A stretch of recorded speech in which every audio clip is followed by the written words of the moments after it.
मनकर fast तो मुझे बहुत डरी जाइली किंतु हॉस्पिटल एडमिट होला पड़े डाक्तर मनकर सहयोग बहुत पॉजिटिव थिंकिंग आनली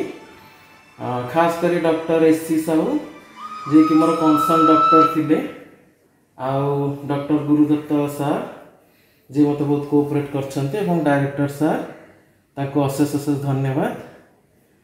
आउ बहुत मनकर मुझे कहबी जे ओडिशा गवर्नमेंट को बहुत धन्यवाद जनइबी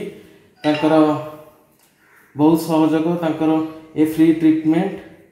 बहुत लाभदायक एवं डॉक्टर मन को कोऑपरेशन आउ रूम सैनिटाइजेशन एगुड़ा सब ठीक ठाक तांकर थिला तापरे मु ए लोक मन कहबा चाहिए जे लॉकडाउन रो महत्व बुझंतु एवं निज निज घरे रुहंतु सेफ रुहंतु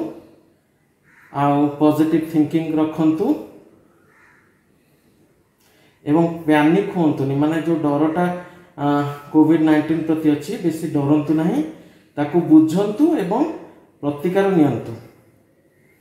मोर ए सब ओडिशावासी को मोर वार्ता अशेष अशेष धन्यवाद समस्त प्रार्थना भल हो गली जय जगन्नाथ।